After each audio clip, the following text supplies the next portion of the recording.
नमस्कार दोस्तों, Vijendra Soni Ganganagar YouTube channel पर आपका फिर से स्वागत है।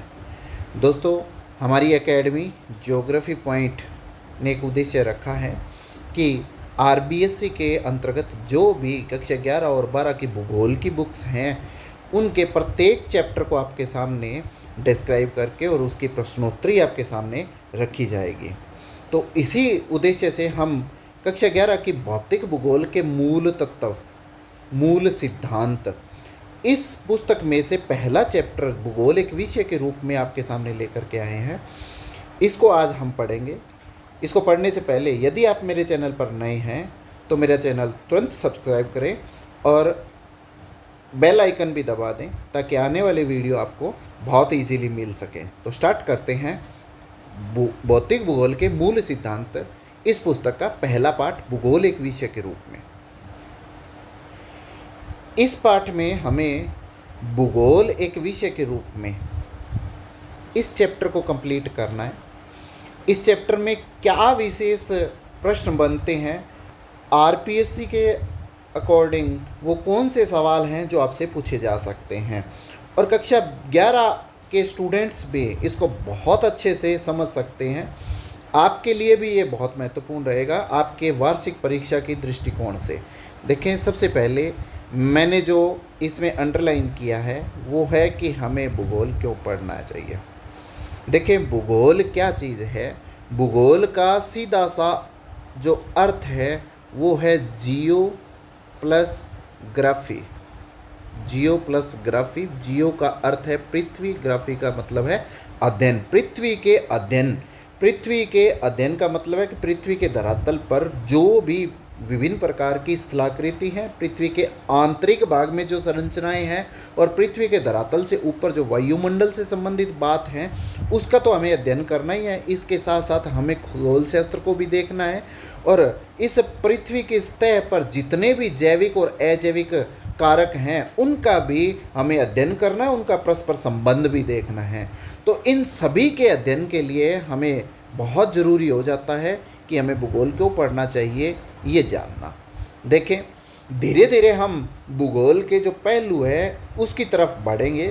तो इसको हम सबसे पहले, इसमें जो तकनीकी विकास है जो भूगोल के अध्ययन में सहायक होते हैं, उनमें महत्वपूर्ण जो भूमिका अदा करते हैं वो है जीआईएस। देखिए, यहाँ से सवाल उठेगा कि जीआईएस की फुल फॉर्म क्या है, जीआईएस का पूरा नाम बताइए। तो ज्योग्राफिकल इंफॉर्मेशन सिस्टम है, जिसको हिंदी में कहते हैं भौगोलिक सूचना तंत्र। इसके बाद एक प्रश्न जो हमारे सामने रहता है कि भूगोल क्या है। जैसा कि मैंने अभी बताया था कि भूगोल के जितने भी क्षेत्र हैं, धरातल से संबंधित, वायुमंडल से संबंधित और धरातल के आंतरिक भाग में पृथ्वी का आंतरिक भाग, पृथ्वी की आंतरिक संरचना को भी हम इसमें शामिल करते हैं। यहाँ पर जो हम भौतिक भूगोल की बात कर रहे हैं, तो भौतिक भूगोल में हमने 3 प्रकार के उच्चावच की बात करनी है। 3 प्रकार के उच्चावच। उच्चावच क्या होता है कि समुद्र तल से कोई धरातल कितना ऊंचा है और कितना नीचा है, उसका अध्ययन क्या कहलाता है, उच्चावच कहलाता है। ये 3 प्रकार के होते हैं। पहला उच्चावच हम महाद्वीप और महासागर को बता देते हैं, महाद्वीप और महासागर को। दूसरा उच्चावच जो अंतर्जात बलों से संबंधित होते हैं उनको बता देते हैं, जिसमें पर्वत, पहाड़, पठार, मैदान, पर्वत, पहाड़, पठार, मैदान, इनकी बात करते हैं। और तीसरे प्रकार के उच्चावच वो हैं जो पृथ्वी के बहिर्जात बलों से, जैसे वायु से, हिमानी से, काष्ठ प्रदेशों से और नदी द्वारा निर्मित स्थलाकृतियाँ हैं, सागर तरंग है, उनसे स्थलाकृतियाँ हैं, उनकी बात करते हैं। तो वो तीसरे प्रकार के उच्चावच होते हैं। उन सब का अध्ययन हम आगे एक भूगोल के अध्ययन के रूप में करेंगे, वो नेक्स्ट चैप्टर में होगा। और क्या चीज़ पढ़ते हैं, और हम पढ़ते हैं कि भौगोलिक वातावरण और सांस्कृतिक लक्षण और मानव के साथ उसका संबंध की बात करेंगे। तो इसमें बहुत ही इम्पोर्टेंट पहलू एक रहेगा, वो रहेगा मानव पर्यावरण संबंध। बहुत ही अच्छा सा टॉपिक है मानव पर्यावरण संबंध, जिसकी हम डिटेल से चर्चा करेंगे आगामी आने वाली क्लास के रूप में। देखिए, नेक्स्ट ये बता रहा है कि इरेटोस्थनीस देखें, भूगोल का सबसे पहले यदि कोई लिखित अध्ययन मिलता है तो वो इरेटोस्थनीज का भूगोल को भूगोल कहने के रूप में मिलता है। देखें, ये यूनानी वैज्ञानिक है, ग्रीक मतलब यूनान, यूनान से संबंधित है। यूनानी वैज्ञानिकों की जो श्रृंखला है उनमें से एक इरेटोस्थनीज है, जिन्होंने एक ग्रंथ लिखा था जिसका नाम था जियोग्राफिका। इस जियोग्राफिका ग्रंथ से जियोग्राफी शब्द मिला और इसी जियोग्राफी को हम वर्तमान में क्या कह देते हैं, भूगोल कह देते हैं। तो ये भूगोल शब्द किसका है, इरेटोस्थनीज का है, जो कि दो शब्दों से मिलकर के बना है, जियो प्लस ग्राफी। ग्राफी का मतलब होता है अध्ययन, जियो का मतलब होता है पृथ्वी। तो सीधा सा इसका मतलब क्या हो गया कि पृथ्वी का अध्ययन, पृथ्वी का वर्णन ही क्या कहलाता है, ज्योग्राफी कहलाता है। सीधा सा सवाल बनता है कि ज्योग्राफी का मूल अर्थ या शाब्दिक अर्थ क्या है, तो पृथ्वी का अध्ययन हो जाएगा। पृथ्वी के अध्ययन को हम हमेशा मानव पर्यावरण संबंध के रूप में देखते हैं। तो हमेशा ही हमने ये चीज़ भूगोल में पढ़ी है कि मानव का निवास स्थान पृथ्वी है। मानव के निवास स्थान के रूप में पृथ्वी का वर्णन करना ये भूगोल की मूल थीम रहती है, मूल अवधारणा रहती है। ये चीज़ आपको इसके अंतर्गत समझनी है। फिर बात आती है क्षेत्रीय भिन्नता की। क्षेत्रीय भिन्नता क्या है? देखिए, हमें एक शब्द मिलता है प्रदेश। प्रदेश एक्चुअल में प्रदेश क्या है ये जान लेना बहुत बड़ी बात है। प्रदेश का मतलब क्या है कि एक ऐसा भौगोलिक क्षेत्र जो अपने निकटवर्ती क्षेत्र से सामाजिक, आर्थिक, राजनीतिक, भाषाई किसी भी एक आधार पर भिन्न हो, वो क्या कहलाता है, प्रदेश कहलाता है। जैसे एक प्रशासनिक इकाई के रूप में पंजाब राजस्थान से भिन्न है तो राजस्थान प्रदेश और पंजाब प्रदेश। भौतिक रूप में हिमालय मैदानी भागों से भिन्न है तो ये हिमालय पर्वतीय प्रदेश और उत्तर का विशाल मैदान दक्षिण के प्रायद्वीप या पठारी भाग से भिन्न है तो उत्तर का विशाल मैदान अलग हो जाएगा, प्रायद्वीप या पठारी भाग अलग हो जाएगा। तो ये जो भिन्नता है, प्रदेश को एक प्रदेश दूसरे प्रदेश से कैसे भिन्न है, ये चीज़ क्षेत्रीय भिन्नता कहलाती है। एक जर्मन विचारक हैं जिनका नाम है रिस्थोफेन। इन्होंने सबसे पहले क्षेत्रीय भिन्नता को, एरियल डिफरेंशिएशन को क्षेत्रवर्णी के रूप में भूगोल एक क्षेत्रवर्णी विज्ञान है, ये कहने वाले रिस्थोफेन थे। और इन रिस्थोफेन के फॉलोवर हेटनर थे। हेटनर ने 1905 में क्षेत्रीय भिन्नता को एरियल डिफरेंशिएशन के रूप में बताया था। तो पहले रिस्थोफेन फिर हेटनर का नाम आ जाएगा। इसके बाद में भौतिक और मानवीय दोनों प्रदेश के भौगोलिक तथ्य स्थैतिक नहीं है अपितु गत्यात्मक है। बहुत इंपॉर्टेंट बात है ये। एक फ्रांसीसी विचारक थे जिनका नाम था जीन ब्रूंस। इन जीन ब्रूंस को ध्यान में रखना है। ये वो व्यक्ति है जिन्होंने एक सिद्धांत दिया था परिवर्तनशीलता का। तो ये परिवर्तनशीलता का जो सिद्धांत है ये बताता है कि कुछ भी स्थिर नहीं है, सब कुछ परिवर्तनशील है। यही चीज़ किसको बताता है? गत्यात्मकता को बताता है, चाहे वो भौतिक हो चाहे वो मानवीय कारक हो। ये चीज़ आपको ध्यान में रखनी है। एक यहाँ पर बहुत अच्छी बात इस चैप्टर में बताई हुई है कि मानव प्रकृति के साथ समझौता जो करता है उसका कारण क्या है, उसका माध्यम क्या है, तो वो अनुकूलन है। बहुत ही इंपॉर्टेंट बात होती है कि मानव प्रकृति के साथ समझौता किसके माध्यम से करता है? अनुकूलन के माध्यम से करता है। फिर इसके बाद में मानव भौतिक वातावरण और मानव के अन्योन्य क्रिया को एक कहानी के माध्यम से, एक चीज़ के माध्यम से बताया है। ये मानव पर्यावरण संबंध की बात ही कर रहा है। मानव पर्यावरण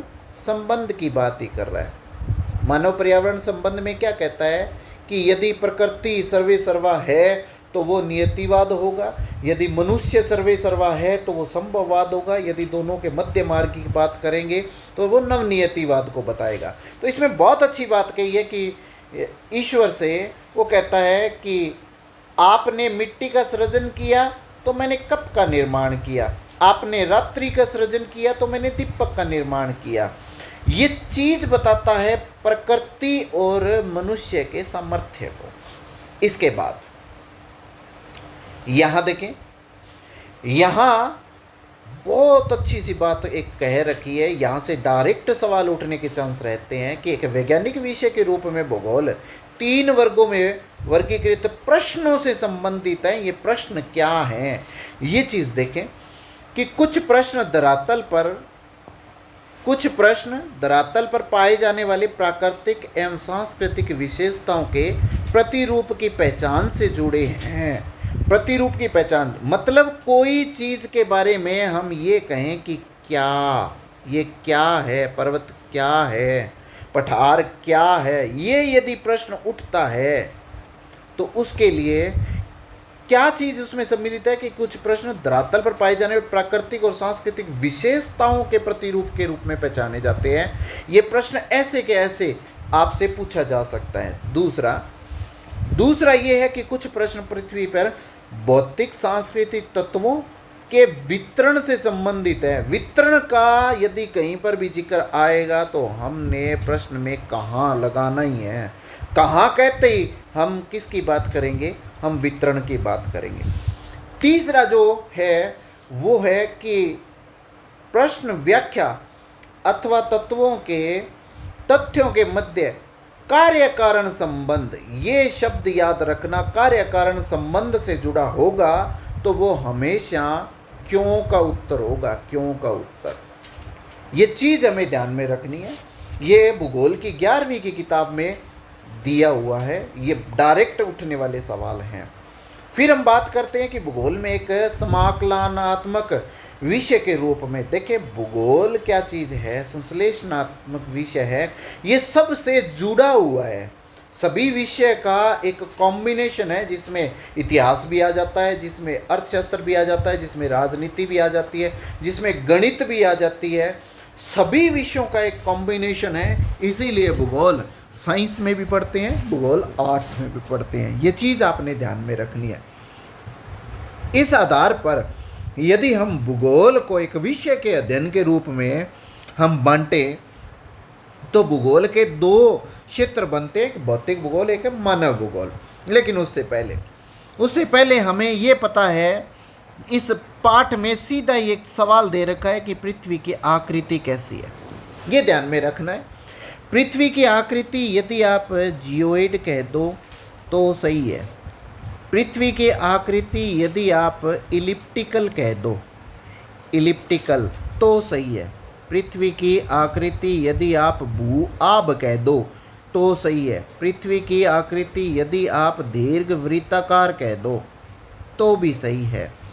पृथ्वी की आकृति यदि आप लधवक्ष गोलाभ कह दो, लधवक्ष गोलाभ कह दो तो भी सही है। ये चीज़ें आपने ध्यान में रखनी है कि पृथ्वी की आकृति के संदर्भ में क्या बताया जा सकता है। कुछ भूगोलवेत्ता हैं, जैसे यूनानी भूगोलवेत्ता हैं, इसको द्विविमीय आकृति बताते हैं। द्विविमीय मतलब है कि इसमें लंबाई और चौड़ाई 2 ही बताई है, तस्तरी की भांति इसका वर्णन करते हैं। और कुछ भूगोलवेत्ता जो अंतिम ग्रीक भूगोलवेत्ताओं में शामिल हैं वो इसको त्रिविमीय भी बताते हैं, जो कि वर्तमान के रूप में सटीक बैठती है। नेक्स्ट देखें, ये भूगोल के क्षेत्र हैं, ये भूगोल के क्षेत्र हैं। इन क्षेत्रों को हम विभिन्न विषयों के रूप में पढ़ते हैं। जैसे हमने यहाँ पर भूगोल की शाखाओं की बात की थी, मैंने शुरुआत में भी कहा था कि भूगोल की शाखाओं की बात करेंगे तो भूगोल की 2 शाखाएं हैं। एक तो है भौतिक भूगोल, भौतिक भूगोल, और दूसरा है मानव भूगोल, मानव भूगोल। भौतिक भूगोल की बात करें तो भौतिक भूगोल में बहुत सारी चीज़, देखिए एक ट्रिक है कि भुज जैसा पर्यावरण मृदा में है, भुज जैसा पर्यावरण मृदा में है। यहाँ से इसकी शाखाएं निकल जाएगी। भू से भू आकृति विज्ञान, जैसे जलवायु विज्ञान, जय से जैव विज्ञान, सा से सामुद्रिक विज्ञान, पर्यावरण से पर्यावरण विज्ञान, मृदा से मृदा विज्ञान। ये पर्यावरण विज्ञान जो है, मानव पर्यावरण संबंध की बात जो है, पर्यावरण विज्ञान किस भूगोल की किस शाखा का अंग है? ये भौतिक भूगोल का अंग है। ये आरपीएससी ने डायरेक्ट पूछा हुआ है, यहाँ से सवाल आने के चांस रहते हैं। तो आपने भूआकृति विज्ञान भी नहीं भूलना है, जलवायु विज्ञान, जैव विज्ञान, सामुद्रिक विज्ञान जिसको समुद्र विज्ञान भी कह देते हैं, और पर्यावरण विज्ञान और मृदा विज्ञान, इनको भूलना नहीं है। इनकी ये सारी डिटेल इस पूरे चैप्टर में दी हुई है। ये सारा का सारा यहाँ पर बताया हुआ है। इसकी हम आगे बात कर लेंगे। दूसरा जो विषय है इसका वो है कि मानव भूगोल। देखिए, मानव भूगोल की यदि हम बात करते हैं, मानव भूगोल मानव भूगोल में हमने क्या चीज़ देखना है कि मानव का समाज है, सामाजिक भूगोल, मानव की राजनीति है, राजनीतिक भूगोल, मानव का इतिहास है, ऐतिहासिक भूगोल, मानव की संस्कृति है, सांस्कृतिक भूगोल, मानव का आर्थिक गतिविधियां हैं, आर्थिक भूगोल। अब आर्थिक भूगोल को भी हम पुनः आगे विभाजित कर लेते हैं। देखिए, सबसे पहले हम संसाधन के रूप में जाएंगे, तो संसाधन भूगोल मानव भूगोल का अंग हो गया है। फिर हम कृषि के रूप में देखेंगे तो कृषि भूगोल हो गया। फिर हम परिवहन के रूप में देखेंगे तो परिवहन भूगोल हो गया। फिर इसका हम औद्योगिक रूप में देखेंगे तो औद्योगिक भूगोल हो गया। तो ये मानव भूगोल के अंग हैं, ये विषय क्षेत्र हैं, इनको हमने ध्यान में रखना है। नेक्स्ट देखते हैं, नेक्स्ट ये कि भूगोल के अध्ययन के रूप में कि किस प्रकार से, देखिए ये जो मानव भूगोल और भौतिक भूगोल है, ये तो बताते हैं कि भूगोल में क्या पढ़ा जाए, और अध्ययन के रूप में यदि हमने बात करनी है तो वो होता है कि भूगोल को कैसे पढ़ा जाए, कैसे पढ़ा जाए। एक तो होता है भूगोल को क्या पढ़ा जाए, तो उसमें हम पढ़ेंगे कि ये मानव भूगोल पढ़ेंगे और ये भौतिक भूगोल पढ़ेंगे। और एक है कि हमने भूगोल को कैसे पढ़ना है। कैसे पढ़ने के रूप में हमने क्या चीज़ देखना है कि एक तो होता है क्रमबद्ध अध्ययन, क्रमबद्ध अध्ययन, और एक होता है प्रादेशिक अध्ययन, प्रादेशिक अध्ययन। इसको देखें, क्रमबद्ध अध्ययन और प्रादेशिक अध्ययन में क्या अंतर है, इस चीज को समझने का हम प्रयास करते हैं।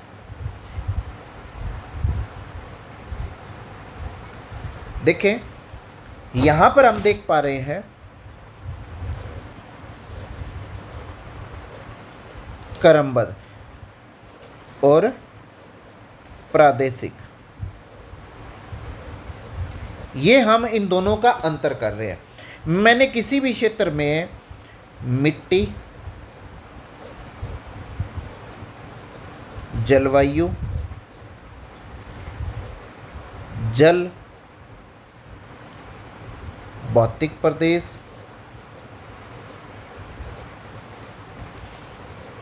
और जनसंख्या, इनकी बात करनी है। मैंने बात करनी है भारत की, मैंने बात करनी है चीन की, इसमें अध्ययन करना है। यदि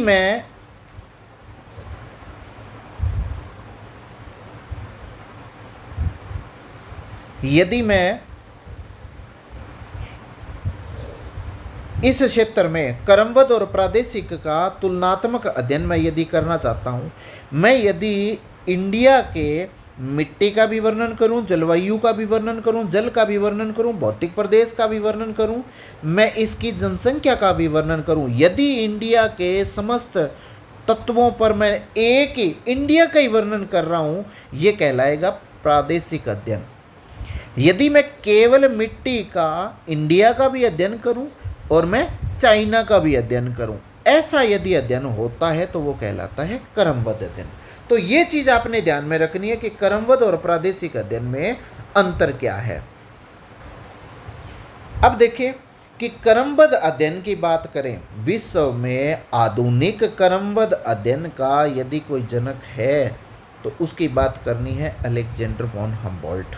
देखिए, जर्मन विद्वान है, आधुनिक भूगोल के संस्थापक के रूप में जाने जाते हैं दोनों ही। कौन? अलेक्जेंडर वॉन हम्बोल्ट क्रमबद्ध के रूप में, और कार्ल रिटर ये प्रादेशिक भूगोल के रूप में जाने जाते हैं, प्रादेशिक भूगोल के रूप में जाने जाते हैं। तो आधुनिक क्रमबद्ध अध्ययन के जनक कौन हो गए? वो तो है अलेक्जेंडर वॉन हम्बोल्ट। और आधुनिक प्रादेशिक अध्ययन के जनक कौन है? कार्ल रिटर है। इन्होंने सबसे पहले भूगोल में आधुनिक दौर में ये बताया था कि भूगोल को पढ़ना कैसे है, ये चीज़ ध्यान में दी थी। तो इसीलिए इनको आधुनिक भूगोल के संस्थापक के रूप में माना जाता है। नेक्स्ट देखते हैं, ये भूगोल की शाखाएं हैं जो मैंने अभी आपको बताई हैं। नेक्स्ट, यहाँ पर वही तकनीकी विकास की बात आ रही है कि तकनीकी विकास में क्या क्या चीज़ें हैं जो इसमें सम्मिलित हैं। तो आपने बार बार ये नाम सुना है, भौगोलिक सूचना तंत्र जिसको जीआईएस कहते हैं, वैश्विक स्थिति तंत्र जिसको जीपीएस कहते हैं। जीपीएस का मतलब है ग्लोबल पोजीशनिंग सिस्टम। ये ध्यान में रखना है, ये सीधे सीधे सवाल बार बार पूछे जा रहे हैं कि जीपीएस और जीआईएस की फुल फॉर्म क्या होती है। और आधुनिक यदि हम भूगोल के किसी भी क्षेत्र में जाएं तो हमें इनकी ज़रूरत पड़ती है। जीपीएस हमें क्या बताता है? ऑन स्थिति बताता है, ऑन पोजीशन क्या है, कहाँ पर हम वस्तु स्थिति पर खड़े हैं। और जीआईएस हमें किसी भी क्षेत्र की सूचना को बहुत डिटेल से बता देता है। नेक्स्ट इस पाठ में दो हमारे सामने परिभाषाएं हैं।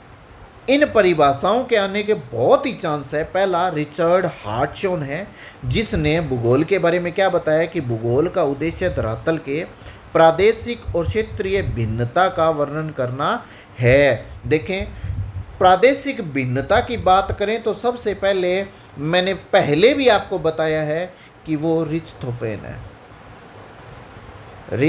है, फिर हेटनर है, और उसके बाद में कौन आएगा?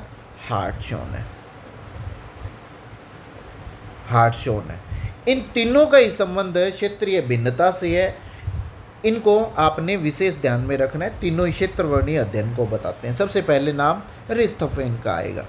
दूसरा अल्फ्रेड हेटनर का भूगोल धरातल के विभिन्न भागों के कारणात्मक रूप से संबंधित तथ्यों में भिन्नता का अध्ययन करता है। ये भी देखें, यहाँ पर यदि आप गौर करेंगे तो ये भी क्षेत्रीय भिन्नता की बात ही कर रहा है। और कौन है?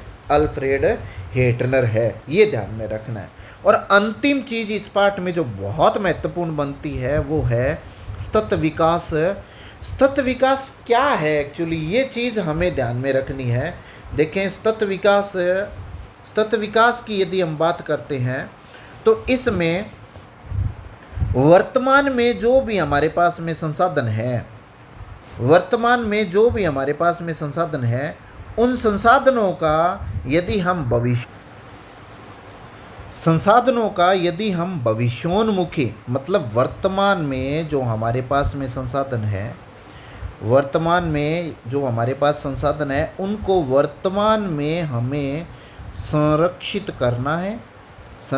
करना है ताकि वो भविष्य में हमें प्राप्त हो सके। जैसे वर्तमान में जल की कमी है, यदि हम वर्तमान में जल को नहीं बचाएंगे तो इसका मतलब क्या है कि भविष्य में हमें जल उपलब्ध नहीं रहेगा। तो जल के लिए हमें कौन से विकास की आवश्यकता है?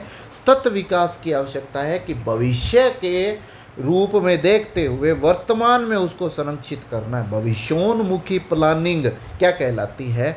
सतत विकास कहलाती है। तो ये हमारा ये भूगोल एक विषय के रूप में चैप्टर है। इसकी हम अभी प्रश्नावली लेकर के आते हैं कि इसमें से कौन से प्रश्न हैं जो महत्वपूर्ण बन सकते हैं। पहला प्रश्न है, भूगोल शब्द किसने दिया? देखिए, बहुत इंपॉर्टेंट सा सवाल है। भूगोल शब्द किसने दिया? तो हमें ये ध्यान में रखना है कि भूगोल शब्द ग्रीक विद्वान इरेटोस्थनीज ने दिया था। इरेटोस्थनीज ने, ये ध्यान में रखना। क्या बताया था? एक ग्रंथ लिखा था जिसका नाम था ज्योग्राफिका। ज्योग्राफिका। जियो का अर्थ है पृथ्वी और ग्राफी का अध्ययन है अध्ययन, ग्राफी का अध्ययन। तो जियो मतलब पृथ्वी, पृथ्वी का अध्ययन इसका शाब्दिक अर्थ हो गया, पृथ्वी का अध्ययन। और सारे के सारे भूगोलवेता पृथ्वी का अध्ययन किस रूप में करते हैं? मानव के निवास क्षेत्र के रूप में करते हैं। दूसरा प्रश्न, जीआईएस का पूरा नाम बताओ। जीआईएस का पूरा नाम, तो जीआईएस का पूरा नाम है ज्योग्राफिकल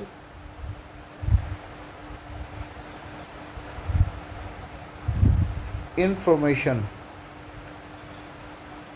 सिस्टम। भौगोलिक सूचना तंत्र, इसका हिंदी में नाम क्या रहेगा?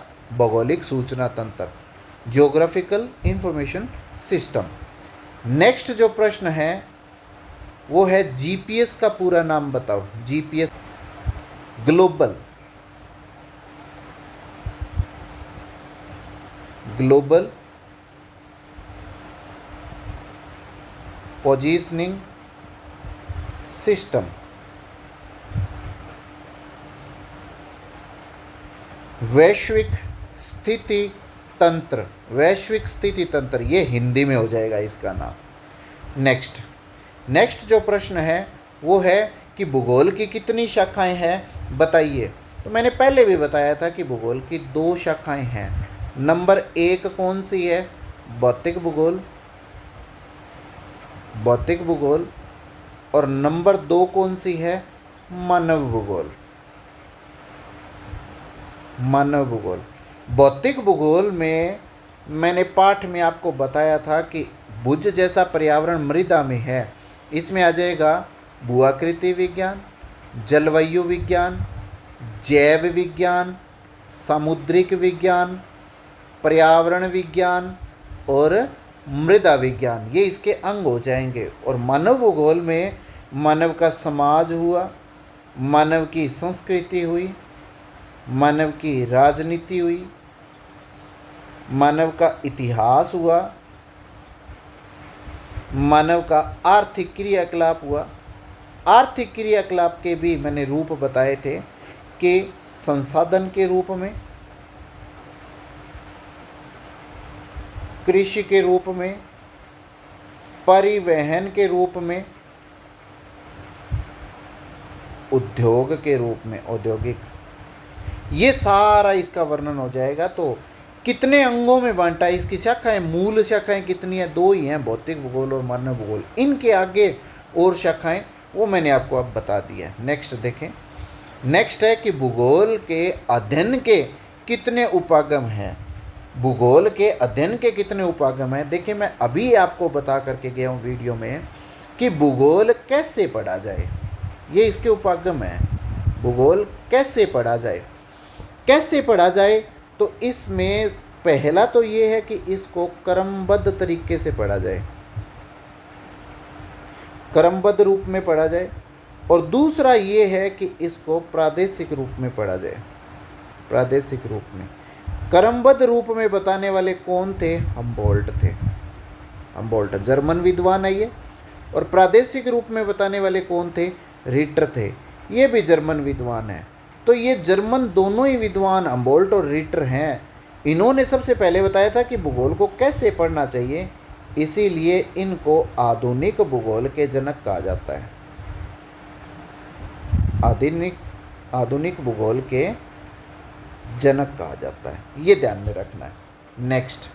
नेक्स्ट जो हमारा प्रश्न है वो ये है कि भौतिक भूगोल की शाखाएं बताइए। मैं अभी बता करके गया हूँ आपको कि भूआकृति विज्ञान है, जलवायु विज्ञान है, जैव विज्ञान है, सामुद्रिक विज्ञान है, पर्यावरण विज्ञान है और मृदा विज्ञान है। ये भौतिक भूगोल की शाखाएं हो जाएगी। नेक्स्ट जो सवाल है कि मानव भूगोल। मानव भूगोल में मैंने सामाजिक भूगोल बताया था आपको, सांस्कृतिक भूगोल बताया था, राजनीतिक भूगोल बताया था, ऐतिहासिक भूगोल बताया था, इसके साथ मैंने आर्थिक भूगोल बताया था और आर्थिक के 4 रूप बताए थे मैंने। बार बार ये क्वेश्चन रिपीट हो रहा है, शाखाओं में से सवाल आने के चांस ज़्यादा रहते हैं। जैसे मैंने आपको सबसे पहले इसमें संसाधन की बात करी थी, फिर मैंने इसमें कृषि की बात करी थी, फिर मैंने इसमें परिवहन तंत्र की बात की थी और फिर बाद में उद्योग की बात की, औद्योगिक भूगोल। ये इसकी शाखाएं हैं। नेक्स्ट जो सवाल है वो ये है कि रिचर्ड हार्टशॉन के अनुसार भूगोल की परिभाषाएं बताएं। देखिए बहुत ही इम्पोर्टेंट परिभाषा है, ये आपने याद करनी होगी। इसने कहा था कि भूगोल का उद्देश्य धरातल के प्रादेशिक क्षेत्रीय भिन्नता का वर्णन एवं व्याख्या करना है। क्या बताया था कि भूगोल का उद्देश्य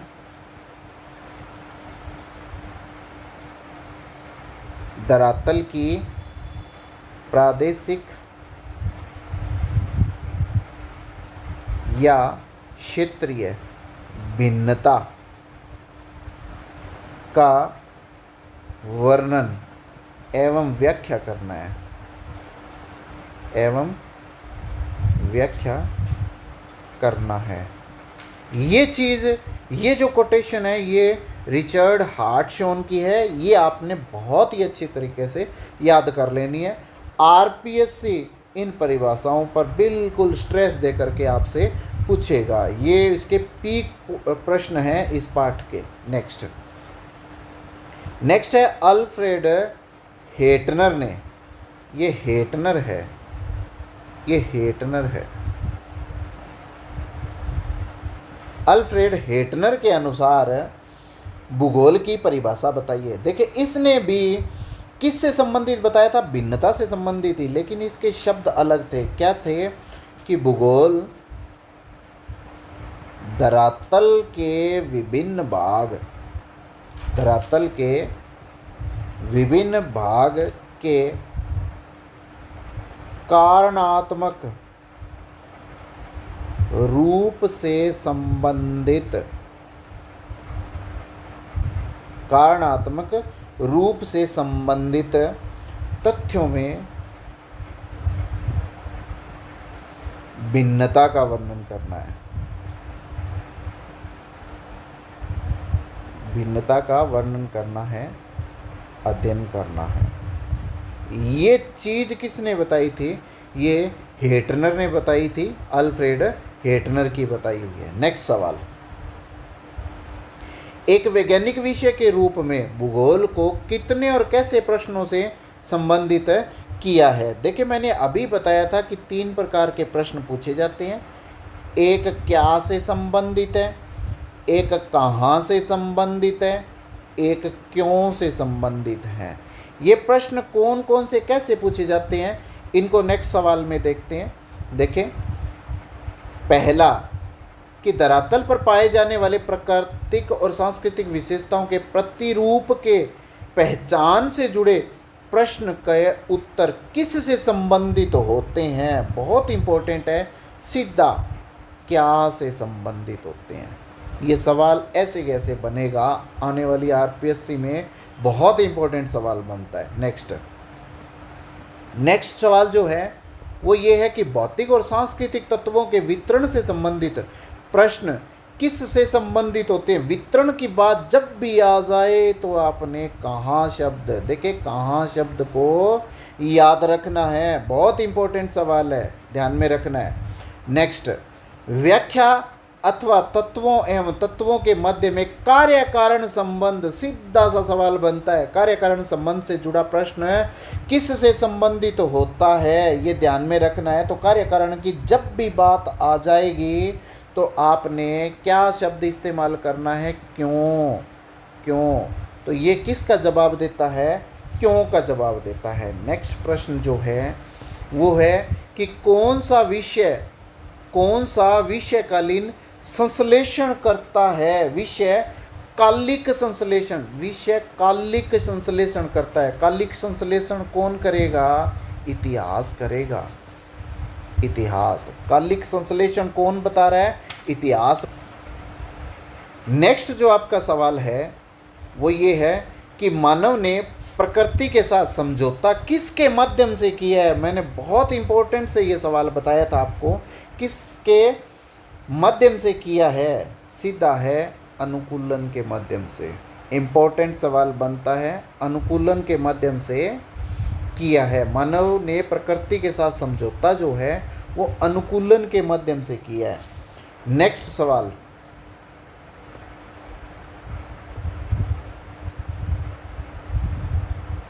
भूगोलवेत्ता ने सामान्य रूप में भूगोल को किस रूप में परिभाषित किया है। बहुत ही इंपॉर्टेंट सवाल है, मैं बार बार कह रहा हूं कि मानव के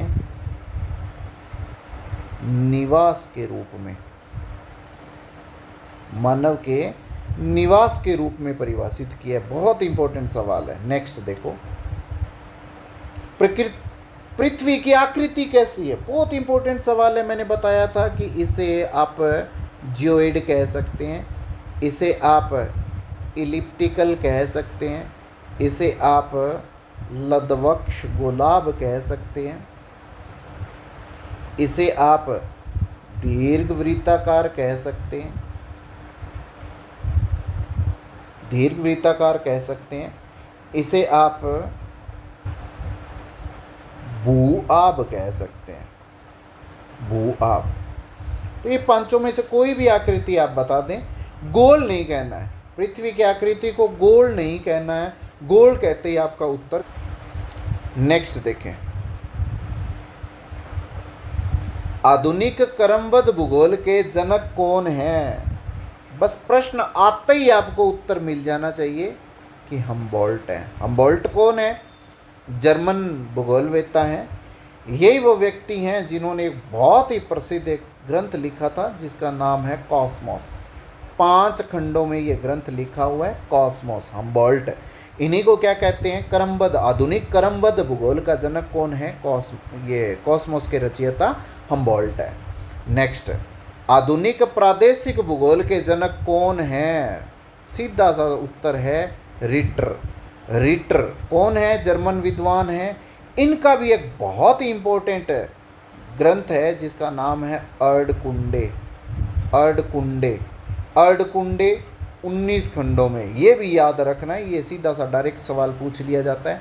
रिटर, रिटर किस आधुनिक भूगोल की शाखा के उपागम के जनक हैं? तो प्रादेशिक उपागम के जनक हैं। नेक्स्ट देखें, निम्न में से कौन सा लक्षण भौतिक लक्षण कहा जा सकता है? देखिए ये अटिपिकल सा सवाल है लेकिन बहुत आसान सवाल है। इसमें पतन दे रखा है, मैदान दे रखा है, सड़क दे रखा है, जल उद्यान दे रखा है। मैंने आपको उच्चावच के 3 स्वरूप बताए थे, महाद्वीप, महासागर या फिर अंतर्जात बलों से निर्मित पर्वत, पहाड़, पठार, मैदान। ये भौतिक लक्षण है तो सीधा सा उत्तर इसका क्या आ जाएगा? मैदान हो जाएगा। क्लियर है? तो ये थे इस वीडियो से संबंधित, इस चैप्टर से संबंधित आपके 20 सवाल जो बहुत इंपॉर्टेंट हैं। इनको आपने आरपीएससी में पेपर देने जाने से पहले बहुत अच्छे से रीडिंग लगानी है और कक्षा 11 के विद्यार्थियों को भी वार्षिक परीक्षा देने से पहले या अर्धवार्षिक परीक्षा देने से पहले इस चैप्टर को बहुत अच्छे से रीडिंग लगानी है। यदि ये मेरा वीडियो आपको पसंद आया है तो आप तुरंत इस वीडियो को सब्सक्राइब कर दें, लाइक कर दें और शेयर भी कर दें। धन्यवाद।